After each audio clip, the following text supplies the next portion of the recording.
Halo Sobat Sar, Halo Sobat Sar. saya Muhammad Nopal sebagai host di podcast Sar Inspiratif. Di sini saya tidak sendiri, saya ditemani oleh 3 rekan kerja saya, yaitu Hairul Imam, Raffilansa, dan Farhan Fatahillah. Nah, di sini kita kedatangan narasumber yang sangat spesial, salah satu ASN teladan di kantor SAR Makassar, yaitu Abang Wawan Setiawan. Halo Sobat Sar. Salah satu abang yang sangat menginspirasi anak-anak CPNS di kantor SAR Makassar.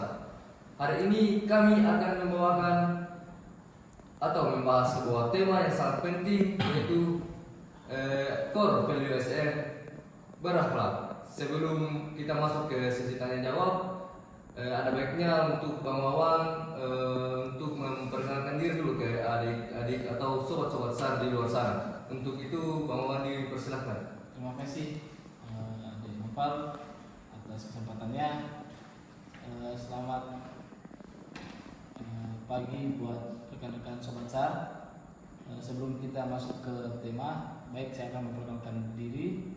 Perkenalkan, nama saya Wawan Setiawan.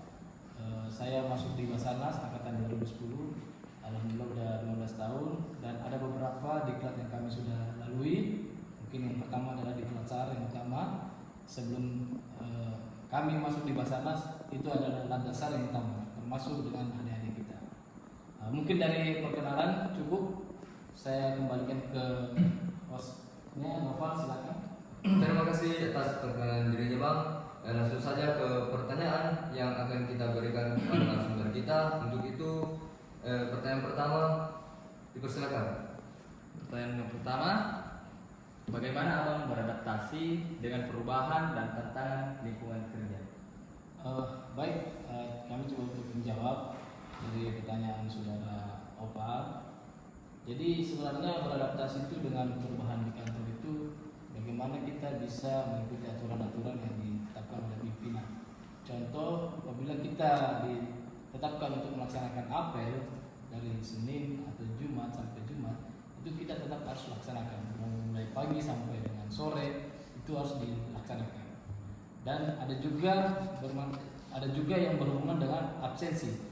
Absensi itu akan menentukan untuk kerajinan masing-masing pegawai, untuk dinilai bahwa pegawai yang jarang hadir itu akan dikena sanksi. Walaupun ada pegawai yang rajin mungkin akan dapat reward. Ada beberapa aplikasi yang dibuat oleh kantor SAR Makassar, termasuk Simpatisan, itu sangat bagus, terinspirasi buat kita yang ada di kantor SAR Makassar. Mungkin seperti itu untuk saudara Nopal. Terima kasih atas jawaban yang diberikan. Dan untuk pertanyaan kedua dipersilakan. Baik, pertanyaan dari saya, bagaimana Abang dapat menjaga hubungan yang baik dengan sesama rekan kerja? Untuk pertanyaan kedua, bagaimana menjaga hubungan baik dengan rekan kerja?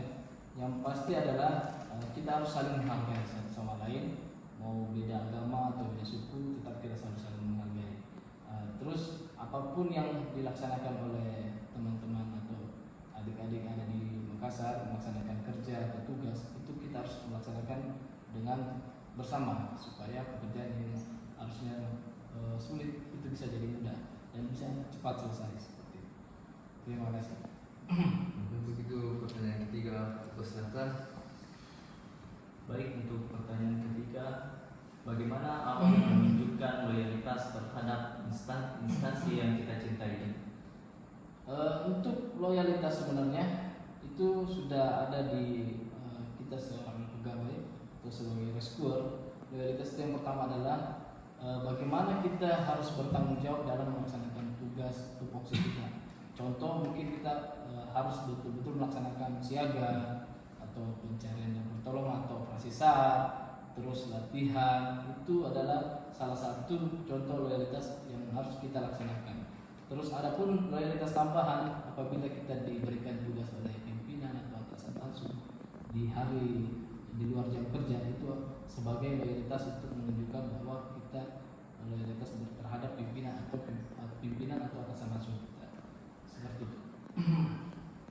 Oke, pertanyaan selanjutnya. Baik, untuk pertanyaan keempat, di era digitalisasi sekarang, bagaimana pengalaman Abang ketika menghadapi tuntutan tuntutan masyarakat saat operasi SAR? Ini salah satu pengalaman kita pada saat teman-teman respon di lapangan melaksanakan operasi SAR.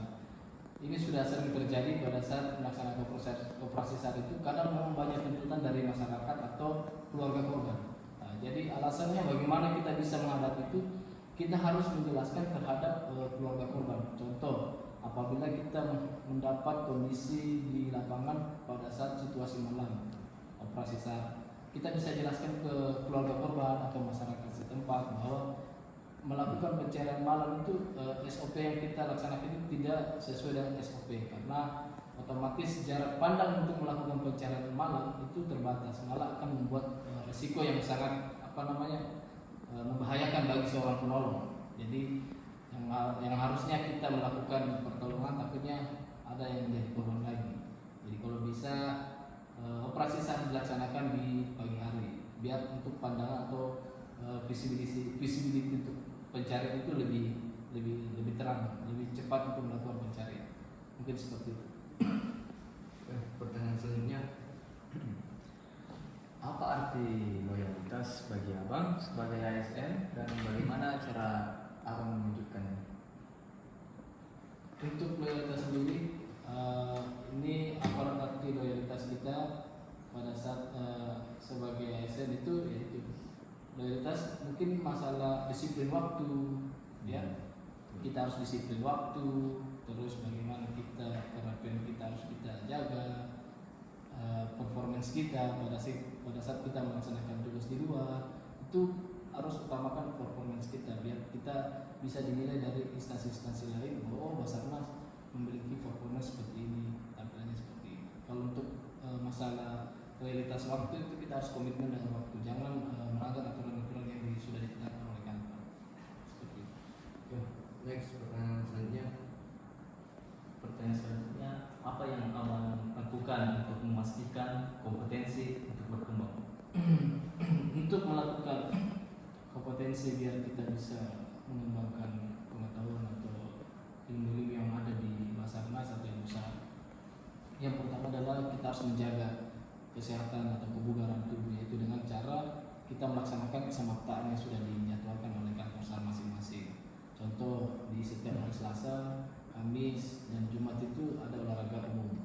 Jadi Selasa Kamis itu wajib kita melaksanakan kesamaptaan, itu menjaga kebugaran kita, menjaga kebugaran adik-adik pada saat melakukan kesamaptaan. Jadi pada saat teman-teman sudah sering melaksanakan kebugaran, otomatis fisik yang harusnya kita terjaga ini bisa kita manfaatkan pada saat melaksanakan operasi SAR. Kita sudah siap untuk melakukan operasi SAR. Sama dengan bagaimana pada saat kita melakukan pelatihan, otomatis kita menjaga kesehatan dan tetap kita harus berlatih untuk menjaga kompetensi kita. Contoh, berlatih mengulang-ulang kembali ilmu SAR yang pernah kita dapat. Mungkin tentang materi apakah, janggal kah, MFA, dan teman-teman sudah dapat pada saat latih. Itu kita akan review terus supaya kompetensi yang kita dapatkan ini tetap terjaga. Seperti itu. pertanyaan selanjutnya, Bagaimana abang membangun kolaborasi yang berhasil dalam operasi SAR? Untuk operasi SAR, biasanya pada saat kita melaksanakan operasi SAR, kita selalu merangkul teman-teman yang ada di lapangan. Contoh, instansi yang ada di lapangan atau organisasi yang ada di lapangan. Setelah kita merangkul mereka, kita akan membentuk SRU untuk melakukan pencarian. Jadi SRU ini kita tidak menetapkan beberapa satu organisasi atau satu instansi saja. Kita akan membagi beberapa SRU itu akan diselipkan beberapa organisasi atau instansi yang ada di masing-masing SRU. Jadi biar teman-teman yang ada di lapangan juga saling mengenal dan saling akrab. Jadi saling mengetahui juga kondisi di lapangan seperti apa, saling mengingatkan masing-masing instansi dan organisasi pada saat melakukan operasi SAR. Mungkin seperti itu. pertanyaan selanjutnya, Baik, untuk pertanyaan yang ke-8 dan yang terakhir, bagaimanakah sikap abang ketika menerima kritikan dari masyarakat? Nah, ini yang sangat sebenarnya yang sangat harus kita bisa kendalikan, ya.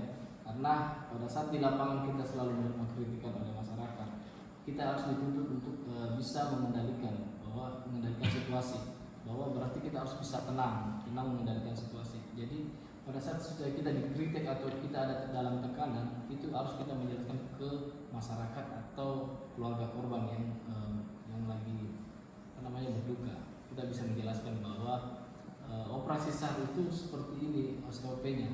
Kita akan melakukan pencarian seperti ini. Jadi contoh yang saya jelaskan tadi, pada saat menemukan kondisi di lapangan pada saat malam hari, itu kita bisa jelaskan, kita sampaikan bahwa untuk pencarian itu malam mungkin sangat riskan atau sangat rawan untuk melakukan pencarian malam karena visibilitas atau pandangan kita terbatas seperti itu. Ya, mungkin itu. Selanjutnya mungkin. Oke, itu saja tadi tanya jawab yang telah dilakukan oleh narasumber kita, Bang Wawan. Sebelum kita menutup podcast kami, apakah ada kesan atau pesan kepada adik-adik atau sobat SAR di luar sana, Bang Wawan? Baik, terima kasih untuk saudara Bapak untuk kesempatannya. Mungkin untuk pesan kami itu adalah kami bangga bisa menolong banyak orang yang membutuhkan bantuan SAR. Itu pesan saya, kami sangat bangga karena itu adalah salah satu pekerjaan yang sangat mulia ya, sobat SAR ya, sangat mulia. Jadi kami bangga untuk melakukan pertolongan. Terus untuk pesan kami adalah tetap semangat berbuat kebaikan ya.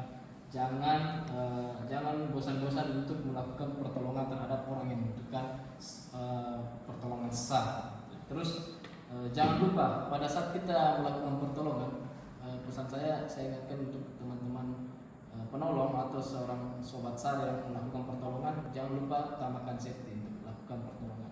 Salah satu utama adalah kita harus safety dulu baru melakukan pertolongan. Mungkin itu kesan dan pesan kami. Saya kembalikan ke saudara.